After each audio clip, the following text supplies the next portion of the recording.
Good evening, everybody. I just want to say hi and give you a quick update. We got some good news today. Today we were endorsed by the AFL-CIO. We were endorsed for the special election, and they've reissued their endorsement for the general election. And this is the third time I've been endorsed by the AFL-CIO. And I tell you right now, I wouldn't have come close to winning previously without their endorsement. I am very grateful for the men and women of the AFL-CIO and their leadership. Their leadership are good people. Now, in the early 80s in this country, there was a lot of unions, but there was this perpetual propaganda machine telling you that unions are bad, that they undermine worker rights. There was laws passed called right-to-work laws. We're not right-to-work laws at all. They're right-to-fire-you laws. And every time an organization wants to unionize, you see a lot of propaganda come out against the organization. They try to act like the unions are trying to take advantage of workers, which is completely false. Statistic after statistic shows us that when there are unions, there's more rights for everybody else. They raise the standard for everybody else. When there's less unions, workers' rights and standards go down and down and down. So I've always been pro-union. It's important, I believe, to also raise labor standards, also the type of work that's delivered, especially in the trades. And I'm grateful for the union support. And I always tell the union leaders, I'll have your back no matter what. And I think they know that. And the AFL-CIO endorsement means a lot to me. I've also been endorsed by the New York State teachers. I'm grateful for that as well. I mean, that's an extremely powerful union, and those people work hard and they are united. And I believe with these two endorsements, we can win. Now, some people will say, well, why do you need this help to win? Because unions are the antidote to big money. Now, if you look at the amount of corporate donations in America compared to the amount of union donations, it's not even close. To candidates is what I'm talking about. These corporations, they give out millions, and it gets bigger and bigger every year, and the gap between union donations and corporate donations grows every single year. But the unions aren't representing just a few individuals. They're representing all of the employees in their various trades. And it's an essential part of our democracy. I truly believe without unions, democracy fades. And so do worker standards, they fade. Some of you on this line right now, I think, Polly, if you're on here, you said numerous times about the fact that, my bad. You said that without unions and without your husband's union, you would have had struggles. And you're a Republican, and been a Republican your entire life. There are so many people like that. This is not even a party issue. Union support is key to keep America alive, to keep the middle class alive, and I'll fight for unions. I want to talk about another issue tonight, which is the mail-in ballots. You guys know we did very, very well on mail-in ballots, right? We received, I don't know, as high as 80% of the mail-in ballots in some counties. And we knew that was going to happen because we did polling. And the polling showed us that those who believed the virus was real wanted to vote by mail. Now, we know the virus is real. We don't have to joke about this. And there should be no mistake. It's not a right or left issue. It's a reality that everyone has to face, and the president is finding that out the hard way. But we need to be ready for a mail-in program again. Guys, you got to apply for your ballot early. You can't wait. You have to do it as soon as you have an opportunity to do it. You can't do it yet. It's too early. But they just passed a law, and they're waiting for the governor to sign the law, that's going to make it so we can have mail-in ballots again for the special election, or for the general election. And we're very, very excited about that because we know how to do it. Now, you guys know how to do it, and we need you to do it. We lost a lot of ballots last time because people either forgot to mail in their ballot, or they forgot to apply, or they mailed in too late. Don't wait. Vote.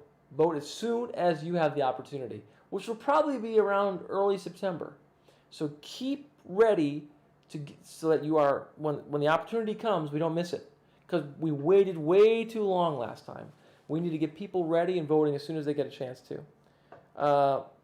I know this is early. Hey, Christopher on the line. Polly, hey, the UAW saved me after my husband passed away. Polly, you got to say that loud. And I'm grateful that you say that because so many people don't know that.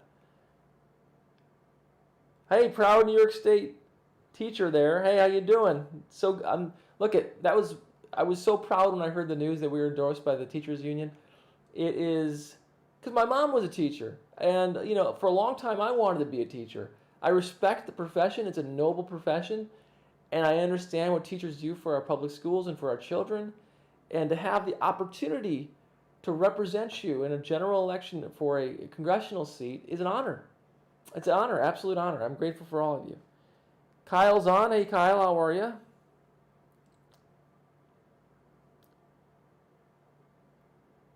Kelly, thank you for saying that. I appreciate it. That's really the only news I wanted to share tonight is the news that we got another major union endorsement, the AFL-CIO, and I'm grateful for it. Now, maybe I should talk about the Amazon project for a second. I know some of you saw that I supported the Amazon project in Grand Island, but it's not a done deal. What I mean is they need to have union, it needs to be a union project. And if everyone out there understands that Amazon doesn't pay their fair share of federal taxes, Amazon doesn't provide good paying jobs in many places, they take advantage of their workers, that's reality. And that's a reality we need to address. Why do I support the project in general? Because it will bring jobs to Western New York, and I believe once we get them on the hook, we can negotiate. And we can, they're not going to build this $80 million or $100 million, even more, I'm not even sure how much the facility is going to cost, project, and run away. They're going to have vested money in this region, which I think is important. That land is zoned for business. I'm not anti-business. I'm pro-business. When I worked as town supervisor, I worked to get a master plan ready that preserved the island, because it was a beautiful place, Grand Island. I love Grand Island. I wanted to preserve the nature of the island, but also invest in the future of the island.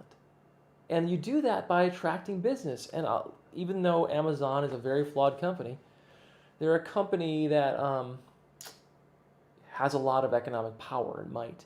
And they'll provide a huge tax base to that town that will benefit the town through infrastructure investments and maybe even a community center. There's so many things you could derive from that beyond the good paying jobs and other jobs. Those workers, when they're done working, and hopefully it will be a union project, they're going to want to have a place to go for a happy hour or hang out with their friends or have dinner with their family.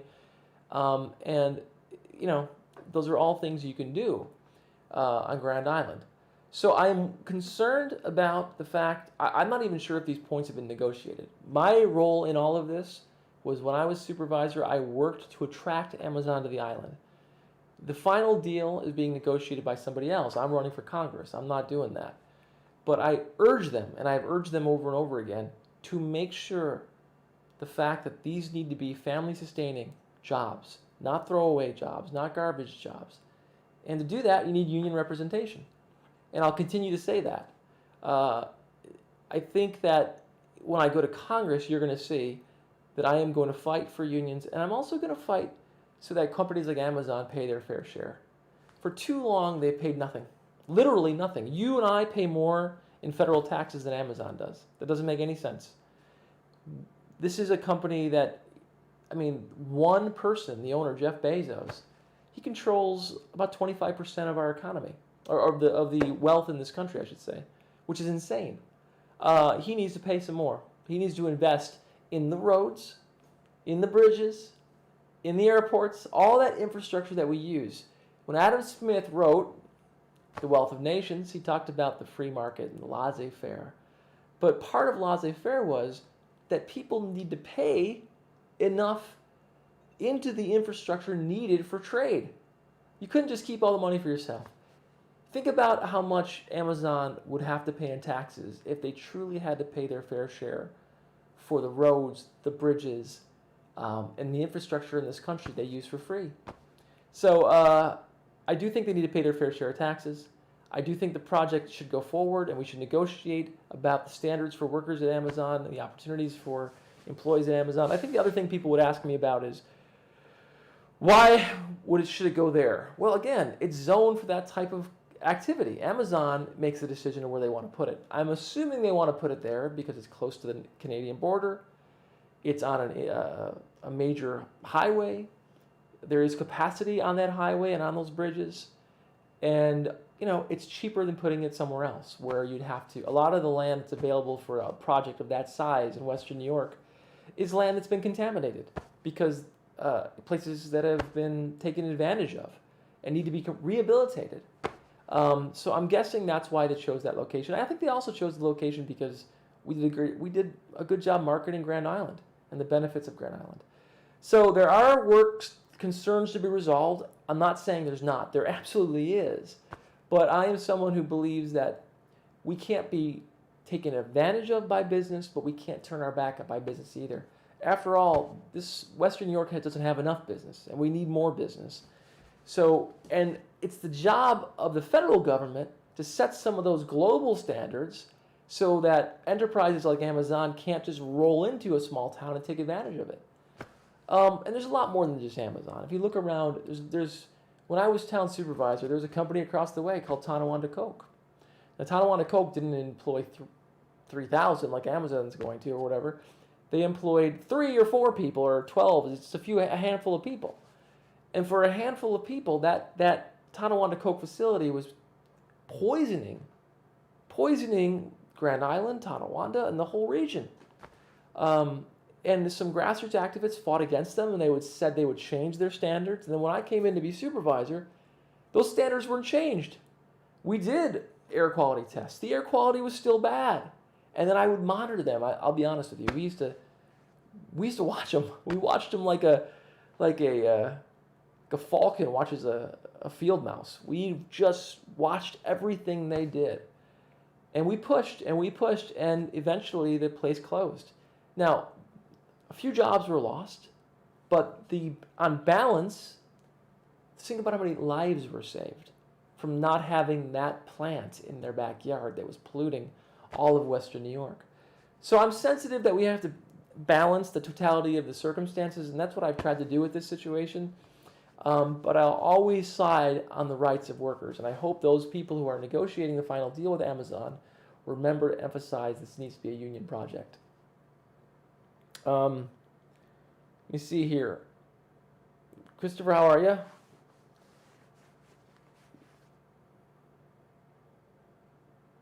Yes, Tonawanda Coke, they took care of everybody, and no one cared about it.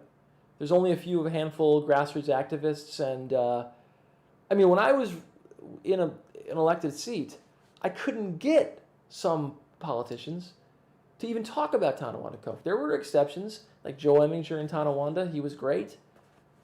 Like my friend, Mr. Davis, Mayor Davis in Tonawanda. He was great.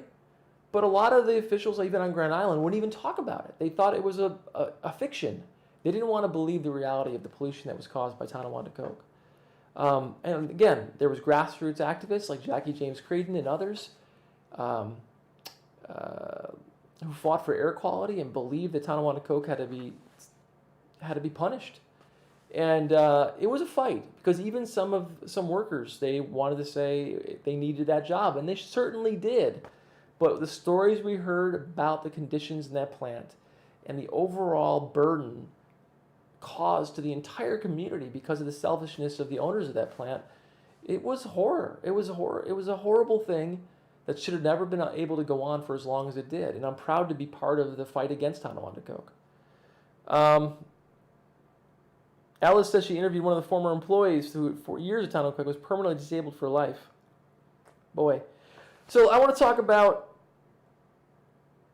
Oh, really? Christopher says most of my college sustainability courses about how terrible they were. And it's amazing, just so everyone knows, when I first started as supervisor, people, and not just the people who own the facility, and they threatened me, told me they were going to beat me up and all kinds of stuff, but just regular homeowners who lived across the street from Tonawanda Coke did not want to believe the reality of the danger they faced. Because it was there for 100 years, they wanted to pretend that it was safe. It's not safe. It was a terrible thing that needed to be stopped, and I'm glad we stopped it. Okay, let's talk about this election. I'm a little bit worried about what's happening in the election because of the attacks by President Trump on the mail system. He is, just so everyone knows, what he's doing is, and by the way, I'm also proud to be supported by the letter carriers. Thank you guys, I appreciate that. But what Trump is doing is he is under the guise of making the Postal Service more efficient and more businesslike. He is undermining them tremendously. He's making it impossible for them to do their job by enforcing strict budget cuts and constraints that are making it hard just to get the mail out. Now, why does that hurt the Postal Service during an election where we're going to have mail-in ballots? Because they're not going to be able to process the mail-in ballots. Now, I told you guys earlier, the big challenge for me in the last election and for our team was a lot of people never received their ballot. How much worse is that going to be if the Postal Service is unable to do their job? He's literally undermining our democracy. And the Postal Service is not just it's not some business. It is recognized by our Constitution. It is an institution of our government. It is a miracle almost that you can put a stamp in front of my house and put it in a mailbox and it goes across the country and you don't even have to worry about it. You know it'll be delivered. Not every country is like that. And the fact that they're trying to destroy the Postal Service, partially because it serves Amazon and Amazon owns the Washington Post, or Jeff Bezos owns the Washington Post, and Trump hates Amazon and hates the Washington Post. It is something we should all be watching very carefully. If the Postal Service dies, it'll be another strike to undermine our democracy. The Postal Service cannot die, and what he's trying to do is kill the Postal Service. So it's something that you should all keep your eye on and something that should not happen and we should be worried about. Beyond that, can we help the situation? Number one, be kind to your letter carriers. These are good people. Again, I'm proud to be endorsed by them and to be supported by them. And they're under more stress than they've ever been right now during COVID. They're frontline workers. And we need to be supportive of them. Also, I should mention, since I'm talking about unions, you need to support the people at TOPS.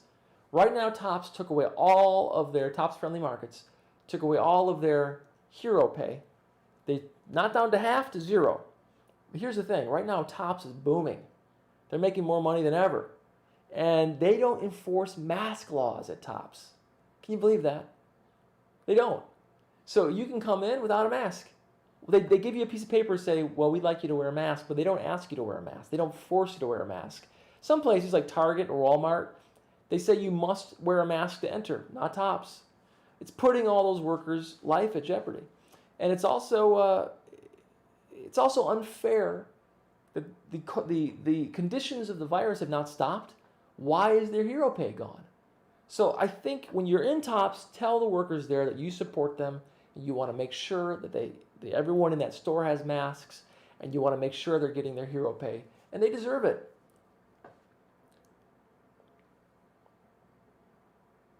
Yeah, Maggie, I'm concerned too about that as well. It's something we need to keep our eye on. Nicole Simpson, thanks for watching.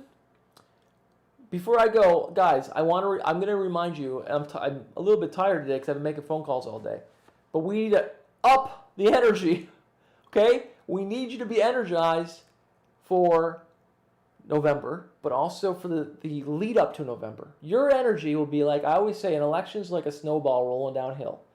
It starts off really small and it gets bigger and bigger, and then there's an avalanche. If we don't get that momentum going now and take it through August, take it through September, take it through October, we're not going to win. And I know we have a lot of good grassroots energy, but we need to double it. So how do you do that? I want you to email hunter@votemcmurray.com. Is his email up there? Maybe he's not. If it's not, we'll get it up next time. Hunter@votemcmurray.com. You want to volunteer? Look, I know not everyone can donate. If you can donate, the link is, where is the link? I think the link is here, or no, it's here. I think this is the link. Donate. And look, you don't have to donate $1 million. If you could donate $10 a week, that would be great. And most of you can. And it's not forever, it's for a couple months. Because it adds up. And we need to raise between $500 and $1 million. It's crazy, but that's how it works. Because we have to buy these commercials, and because during the Reagan administration they took away equal time, and they took away They took away ways for people like me, regular people, to compete. So when I go to Washington, we're going to change that, but right now we have to deal with the reality we face, which is raising a lot of money. And we need to raise between $500 and $1 million. Now, we saved a lot of money. We're in a pretty good place right now.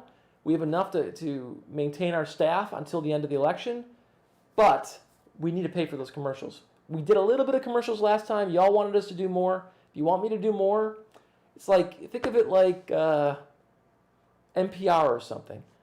If you want to see that content, help me produce that content. And you can do that by providing your support to our campaign financially. Beyond that, if you can't, let's say you're somebody who already gave everything you can and you can't give anything else. You can give your time. Everyone has that. So email hunter@votemcmurray.com. And what we need people to do is to write. You can do this by yourself. Write letters to the editor. I always say it. Find progressive letters for the editor on Facebook, like their page, and write letters to the Buffalo News, write letters to the Penny Saver, write letters to the Niagara Gazette, write letters to the Democrat Chronicle, write letters to all those papers. It's helpful and it makes a difference.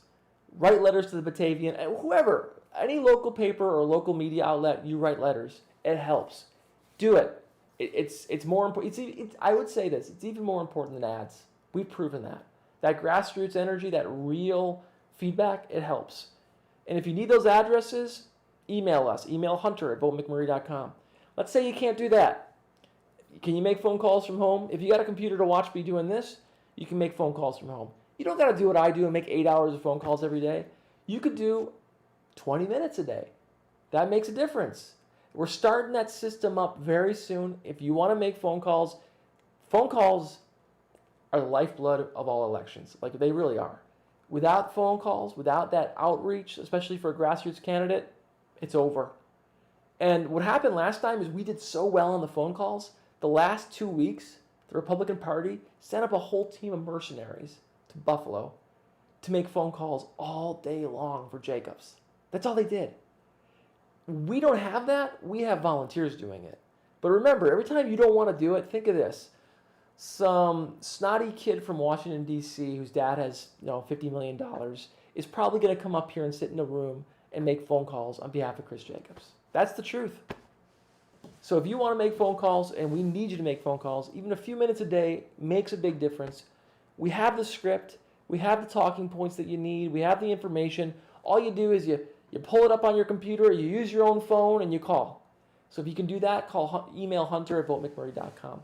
Some people like to do postcards.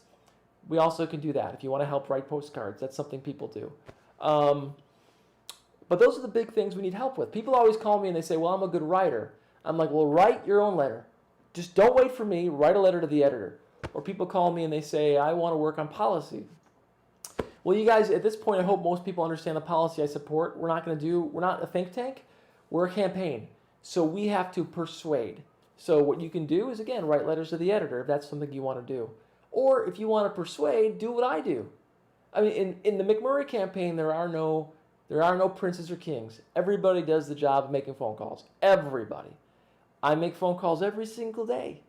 And it works. And sometimes people say, is this really Nate McMurray calling? I'm like, yes, it is.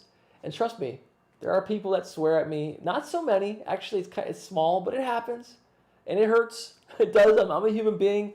But it is something that needs to happen. And we need to make not thousands, I hate to say it. We need to make 100,000 or 200,000 phone calls before November. You don't have to. But if you could do a small part of that, just like fundraising, it makes a huge difference. Sherry says she could do postcards. Great. Email hunter@votemcmurray.com. I will say about the postcards, everybody likes the postcards, and that's important, but we run out of the postcards because they cost money. And phone call is almost free. The postcards, they're expensive. And pound for pound, they're not so easy for us to do. And we print everything union. Every shirt we have, everything we do is union. By the way, when these guys say when people like Jacob say they're pro-America or they buy America, look at their t-shirts. Look at their signs. None of it is made in America. All Trump's garbage is made in China. None of it's made in America. All of our stuff, all of it, every single thing we've ever done, made in America. Look at our signs. Look at our t-shirts. By the way, this t-shirt, I got it from Journey's End Refugee Services in Buffalo. I'm proud to wear this shirt. They do great work. And these refugees that have come through this program, so many of them contribute incredibly to Western New York. I'll tell you a story about Chris Jacobs, what a fake he is. When he was in the more liberal district, before he ran for NY27 and changed his personality, he used to take part in the citizenship ceremonies every single month, or whenever, they were usually once a month. And he would go and shake every new citizen's hand and say he supports refugees. How could that guy suddenly be supporting all the insane policies of President Trump? How could he be suddenly making these videos where he shows hordes of people climbing over the border and says McMurray is going to try to open the border and destroy our country? He is so phony. And whenever I saw this shirt this morning, I'm like, I'm going to wear that shirt today because I love the program. It's a great program, and I love the people who support the program. And, you know, they also need volunteers too, by the way. I should mention that. I'm not sure if they have volunteers right now because of the pandemic, but, you know, I'll always, whatever you think about me, I'm not going to change who I am. I'll say what I believe, and I'll fight for what I believe, whether it costs me votes, whether it hurts my political career. I don't care. I'll be who I think is right. I'll do what I think is right. Sounds like something from the Invasion of the Body Snatchers. All right, I'm going to end it there, only because I told you to keep it short. So thank you to the New York State teachers. Thank you to the AFL-CIO and to all the other unions that have supported me. Support the folks at Tops Friendly Markets. Make sure you go in there and say, we appreciate you. You deserve your hero pay. Tell them that people should be wearing masks in that store. You want to write a letter right now? Write a letter to Tops. Say, make sure everyone wears their masks and make sure these folks get their hero pay. If you want to be part of the team, again, postcards, financial support, but the most important thing is phone calls. We need people to make phone calls from home, and we can help you do it. If you got a laptop, you can do it. Email hunter@votemcmurray.com. Hunter@votemcmurray.com. HUNTER@votemcmurray.com. And with that, it's Friday night. I worked all day. I'm going to be honest with you. I'm going to go find my son. We are going to order a pizza. And we're going to watch the what's it called? The Umbrella Society?